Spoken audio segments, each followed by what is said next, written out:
I adjusted my simple black dress in the mirror of my penthouse apartment, deliberately choosing the plainest outfit in my closet. The standard issue MacBook I'd bought specifically for family visits sat on my desk, its screen displaying a few basic digital art pieces. Nothing too impressive, nothing that would hint at the empire I'd built.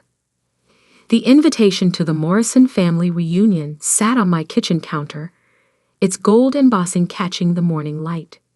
Hosted, as always, at my sister Diana's mansion in the Hamptons. Join us for a celebration of family success, the card proclaimed, making me wonder if they'd ever celebrate any of mine. My phone buzzed. A message from my CFO about our latest acquisition. Contracts are ready, Maya. Morrison Tech's board just approved the sale. They have no idea Dreamscape Animation Studios is the buyer. I smiled, tucking the phone into my purse. 10 years of carefully hiding my success was about to pay off in the most satisfying way possible. The drive to the Hamptons gave me time to reflect on how I'd gotten here. Growing up in the Morrison family meant one thing. Business was everything. My father, James Morrison, had built Morrison Tech from the ground up, turning it into a respected name in enterprise software. My sister Diana had followed perfectly in his footsteps, getting her MBA from Harvard and rising through the company ranks. And then there was me, the disappointment, the daughter who spent her time doodling in notebooks instead of studying business strategies. Art isn't a career, Maya, my father would say, his voice heavy with disapproval. It's a hobby at best, a distraction at worst. I remember the day I told them I was majoring in animation at art school instead of accepting my place at Wharton. The silence in our dining room was deafening. "You're throwing your life away," Diana had said, while our mother quietly dabbed at her eyes with a napkin, as if I'd just announced a terminal illness. What they didn't know, what I never told them, was that I'd also been taking night classes in business administration. While they thought I was wasting time at art school, I was actually building the foundation for something bigger than they could imagine. My first animated short film won a student competition. The prize wasn't much, $5,000 and some industry recognition, but it was enough to start. I used the money to hire 2 other artists, working out of my tiny apartment to create content for small businesses. That's when I discovered something interesting.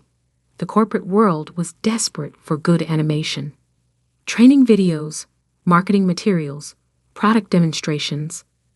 There was a huge market for high-quality digital content, and very few studios that could deliver it professionally. Within 2 years, my little team had grown to 15 people. We incorporated as Dreamscape Animation Studios, with me using my middle name, Phoenix, on all the paperwork. Maya Phoenix, not Maya Morrison, became the name behind what would grow into one of the most innovative animation studios in the country. The family never knew, of course. To them, I was still just Maya, the struggling artist who occasionally sold a digital piece online or did freelance work for local businesses. Every time they asked about my career, I gave them just enough information to maintain the illusion. Diana's mansion came into view, its manicured lawns and perfect landscaping exactly what you'd expect from someone who measured success in square footage. Cars lined the circular driveway, all luxury brands, all making my deliberately modest Honda Civic look even more out of place. I parked at the far end of the drive, taking a moment to check my reflection again. I'd left my designer clothes at home, worn minimal makeup, kept my hair simple. Everything about my appearance had been carefully curated to maintain the image my family had of me. The struggling artist, the family disappointment. Maya. My mother's voice carried across the driveway as I approached the house. We were starting to wonder if you'd make it. I returned her air kiss, noting how her eyes quickly scanned my outfit, probably calculating its cost and finding it appropriately underwhelming. Traffic, I explained, following her into the house, and I had to finish a commission. Oh, someone actually paid for your drawings? The pause before drawings was subtle but deliberate. If she only knew that just yesterday, I'd signed off on a $50 million contract with a major tech company for a series of animated training programs. Instead, I smiled sheepishly. Just a small business website. Nothing exciting. The house was exactly as I remembered it from previous gatherings. Ostentatiously decorated, designed to showcase the Morrison family's success. Photos lined the walls. Diana at her Harvard graduation, Diana with the Morrison Tech Board, Diana on the cover of Business Weekly. The single photo of me was from high school, before I'd disappointed everyone by choosing art over business. The great room was already full of relatives when we entered. Conversations about stocks, mergers, and market trends filled the air. My cousin James was holding court near the fireplace, talking about his hedge fund's latest acquisition. Aunt Patricia was showing off photos of her son's new startup. And there, in the center of it all, was Diana, perfectly coiffed in what I recognized as a $12,000 Oscar de la Renta dress. "Maya," she called out, her voice carrying that familiar note of condescension. "I'm so glad you could take time away from your art to join us." She embraced me briefly, careful not to wrinkle her dress. "You look," she paused, searching for a diplomatic word, "comfortable." "Thanks," I said, pulling at my target dress self-consciously, playing the part she expected. "Your dress is beautiful." "Oscar de la Renta," she confirmed, smoothing the fabric. A little celebration for closing our latest acquisition.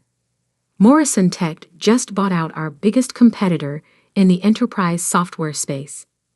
I bit back a smile.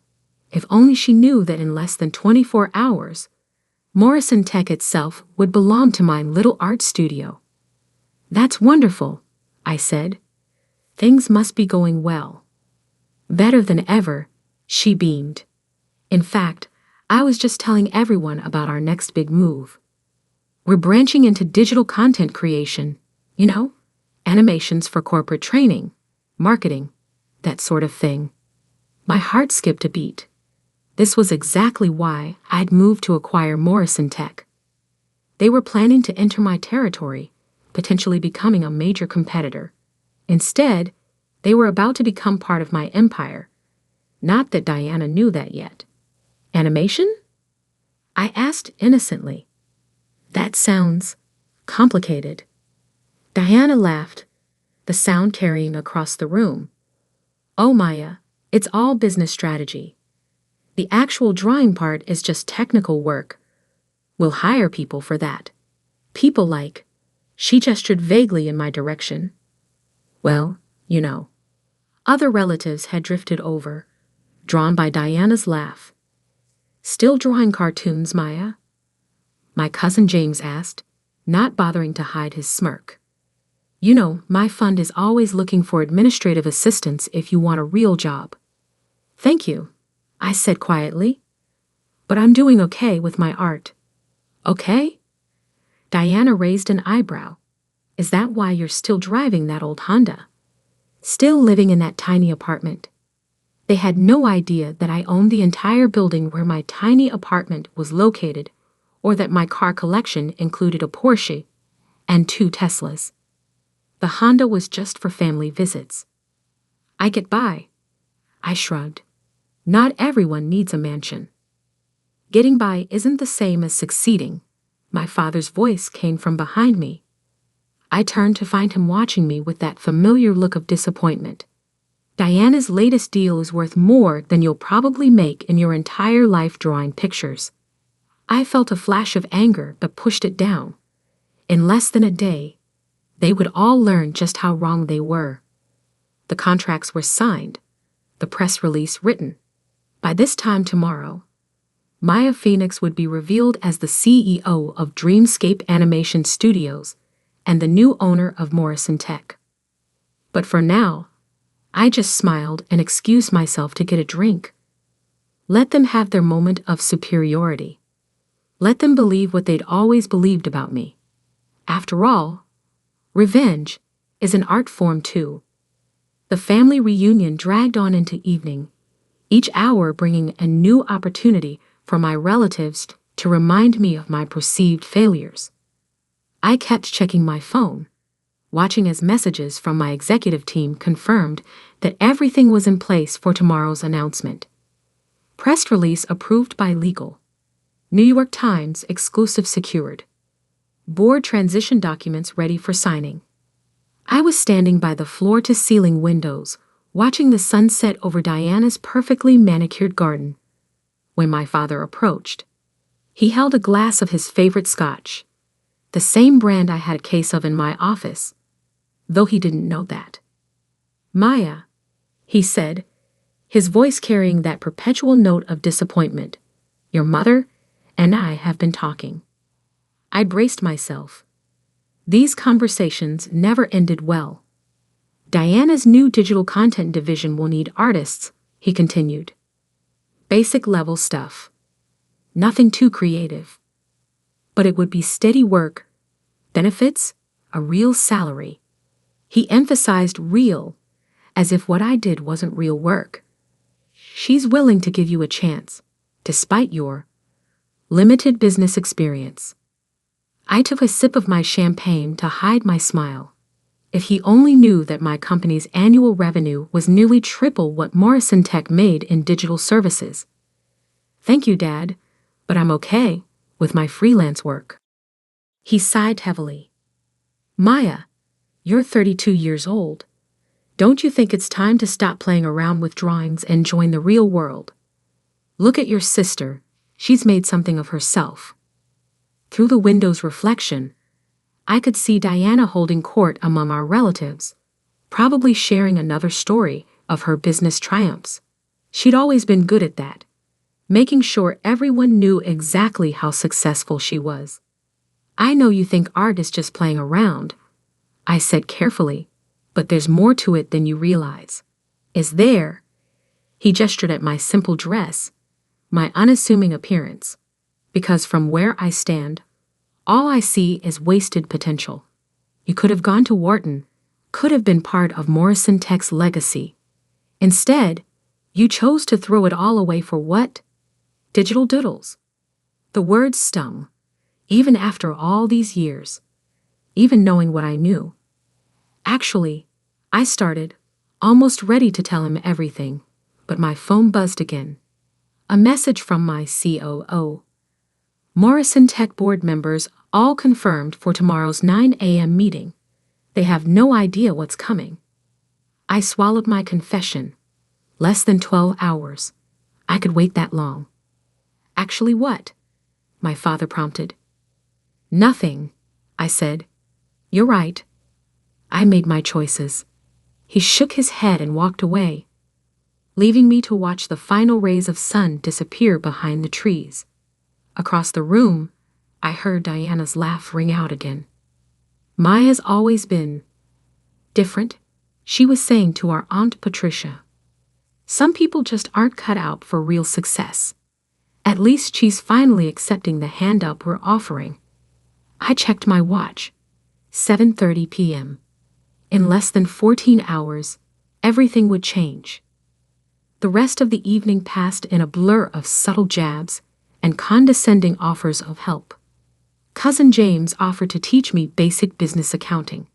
Aunt Patricia suggested her daughter could help me build a proper website for my little art business. Even my mother got in on it, quietly showing me job listings for graphic design positions at local marketing firms. Through it all, I maintained my facade of quiet resignation, playing the role of the struggling artist they all expected me to be. But inside, I was counting down the hours. Finally, as the party wound down, Diana cornered me by the coat check. "I hope you'll seriously consider Dad's offer," she said, her voice dripping with folks' concern. "The position wouldn't be anything too challenging. just basic artwork for corporate presentations, employee handbooks, that sort of thing.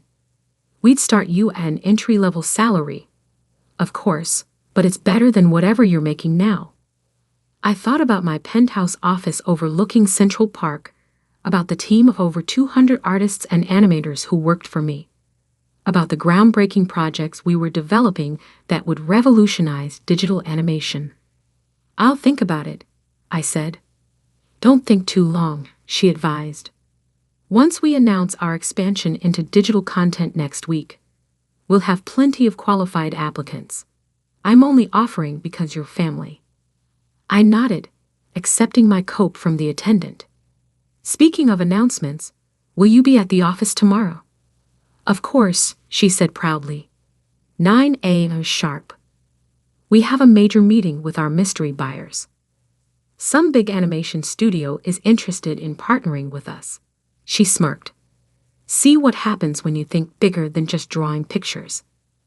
"Good luck with the meeting," I said, turning to leave. "Maya," she called after me. "That outfit you're wearing, if you do decide to take the job, you'll need to dress more professionally. Appearance matters in the corporate world." I looked down at my intentionally modest dress, thinking of the closet full of designer clothes waiting at home. I'll keep that in mind. Driving home, I finally let myself feel the full weight of what was about to happen. 10 years of hiding my success, of letting them believe I was a failure, all leading to this moment. Back in my penthouse, I hung up my struggling artist costume and changed into silk pajamas that cost more than Diana's precious Oscar de la Renta dress. My real laptop, not the prop I took to family functions, was open on my desk, displaying the final acquisition documents for Morrison Tech. A message popped up from my assistant. "Everything's set for tomorrow. Car will pick you up at 8:30 a.m. The Morrison Tech board doesn't know you're attending the meeting." I poured myself a glass of scotch, the same brand my father had been drinking, and walked out onto my terrace. The city lights sparkled below, a canvas of electric stars. Somewhere out there, Diana was probably still basking in her imagined triumph, telling her husband about her plans to give her struggling artist sister a chance at a real career. My phone rang, the private line only my executive team had access to. It was Marcus, my COO. "Maya," he said when I answered, "just wanted to confirm you're ready for tomorrow.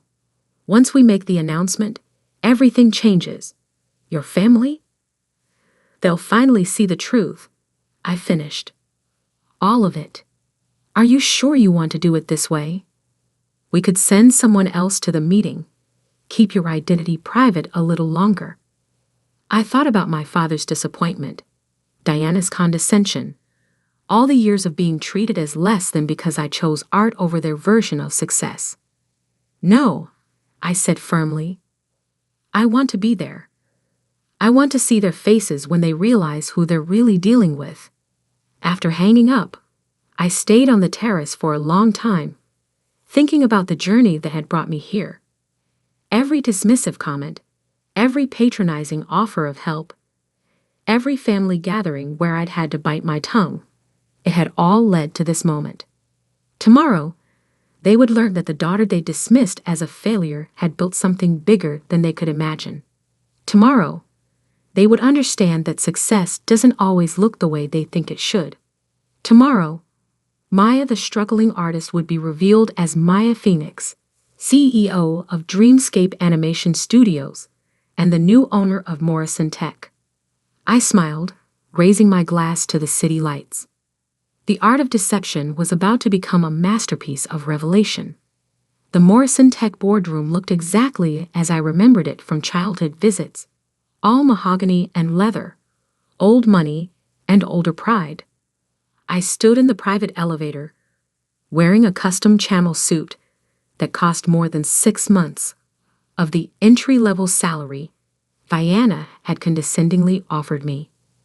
"Ready, Miss Phoenix?" Marcus asked beside me. We'd worked together since the beginning, when Dreamscape was just 3 people in my apartment. I checked my reflection in the elevator's mirrored walls. Gone was the carefully cultivated image of the struggling artist. Today, I looked every inch the CEO I truly was. Ready? I confirmed, just as the elevator doors opened to the executive floor. Diana was already in the boardroom, speaking animatedly to the other board members. My father sat at the head of the table, looking imperial in his custom suit. Neither of them noticed me at first, too busy discussing their plans for the future. A future they didn't realize was about to change dramatically. The Dreamscape representatives should be here any minute, Diana was saying. Once we finalize this partnership, Morrison Tech will dominate the digital content space. Actually, I said, stepping into the room, there's been a slight change of plans. The room fell silent. Diana's mouth dropped open, her professional composure cracking for the first time I could remember. Maya? My father stood up, confusion evident on his face. What are you doing here? This is a private board meeting. I smiled, placing my briefcase on the table. I know exactly what this meeting is. In fact, I called it. This is ridiculous, Diana snapped, recovering her voice. Security. Won't be necessary, Marcus said smoothly, stepping forward. Miss Phoenix has every right to be here. Phoenix.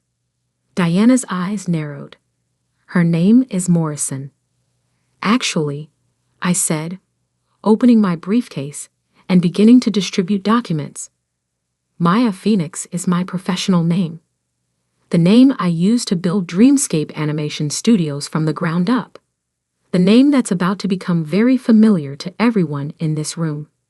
The blood drained from my father's face as he looked down at the documents I placed in front of him.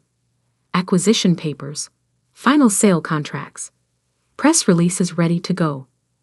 This is impossible, he whispered. Is it? I took my place at the opposite end of the table. Let me tell you a story about a girl who loved art and business equally. Who took night classes in business administration while attending art school? Who saw an opportunity in the market for high-quality corporate animation and built a company that now grosses over $100 million annually? Diana was frantically flipping through the papers, her hands shaking. You're Maya Phoenix, the CEO of Dreamscape? The same, I confirmed. The company you've been trying to partner with, it's mine, has been since I founded it 10 years ago, right around the time you all decided I was throwing my life away. But you're just an artist, Diana stammered. You live in a tiny apartment. You drive a Honda. I couldn't help but laugh. I own the building where that tiny apartment is located. The Honda is just what I drive to family functions. Would you have preferred I showed up in my Porsche? Given you one more thing to assume I couldn't afford. My father was still staring at the documents, particularly the page showing Dreamscape's current market valuation. All this time, he murmured.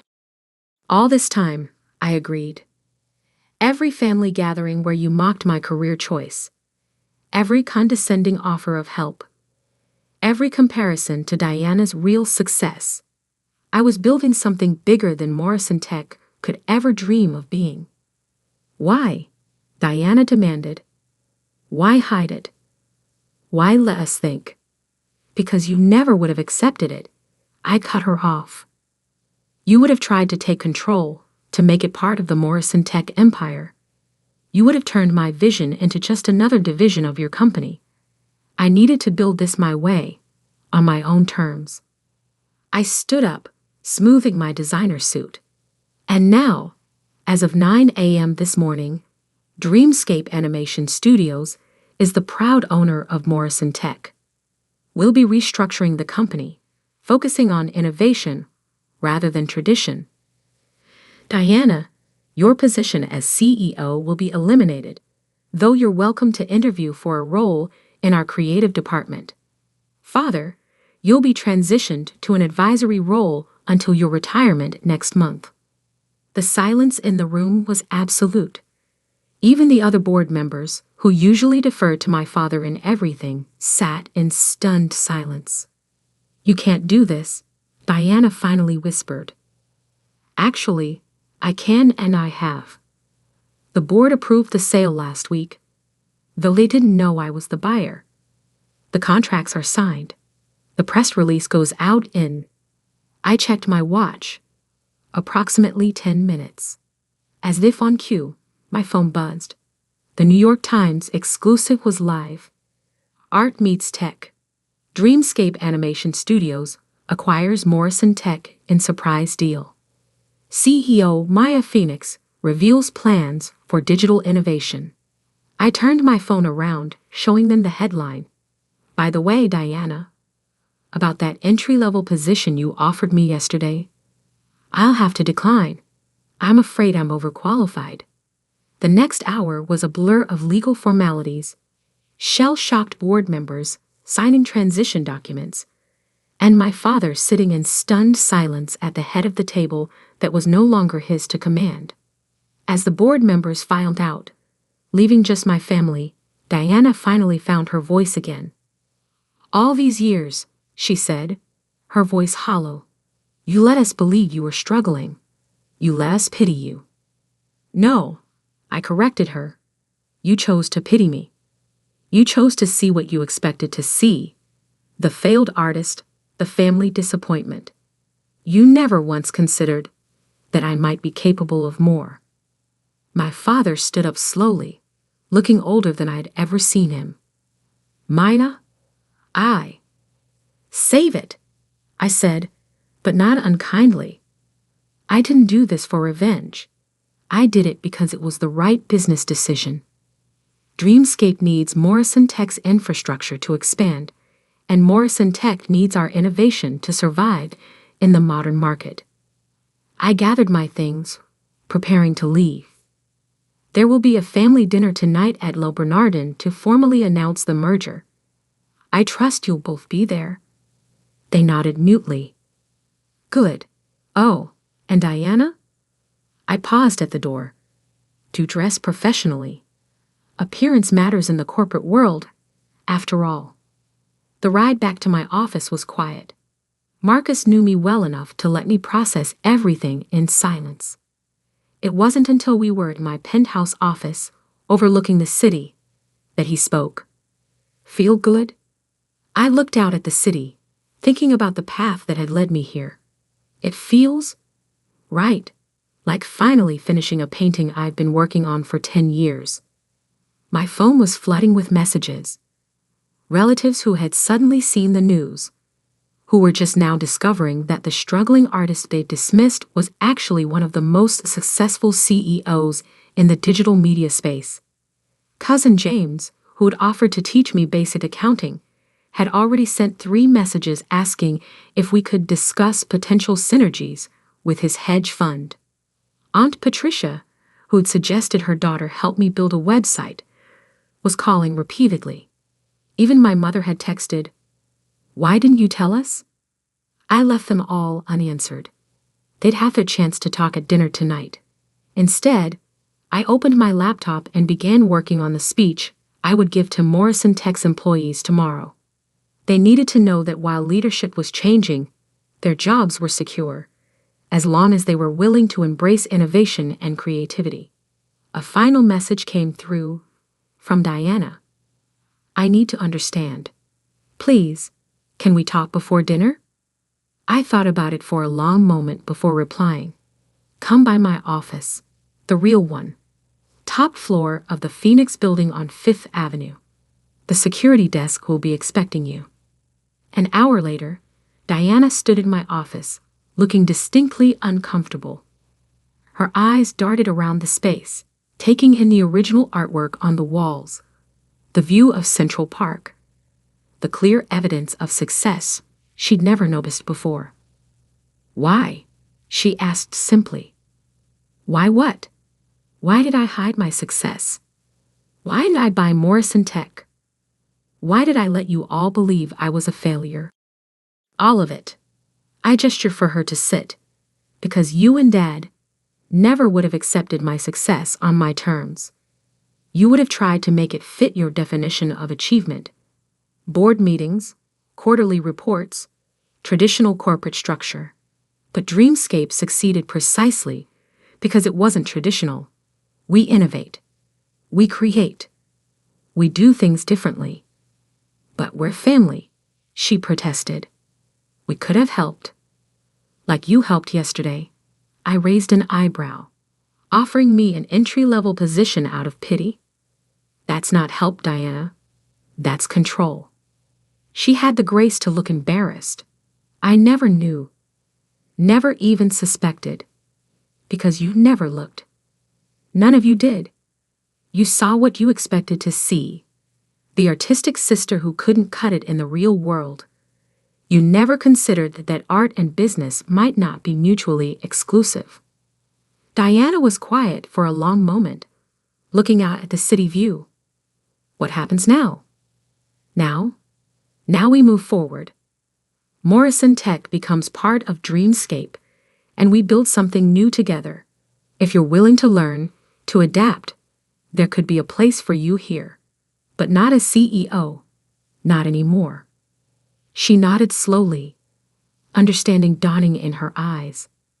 You're not just my little sister anymore, are you? I never was just your little sister, I corrected her. You just never saw who I really was. That evening, as I stood addressing our extended family at Le Bernardin, I saw something I'd never seen before in their eyes. Respect. Not pity, not condescension, but genuine respect. To new beginnings, I raised my glass, and to the art of success. Later that night, back in my penthouse, I opened my old sketchbook, the one I'd carried through art school, filled with the early concepts that would become Dreamscape's first projects. On the final page, I'd written a quote that had guided me through all these years.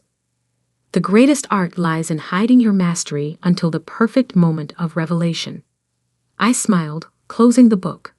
My masterpiece was finally complete.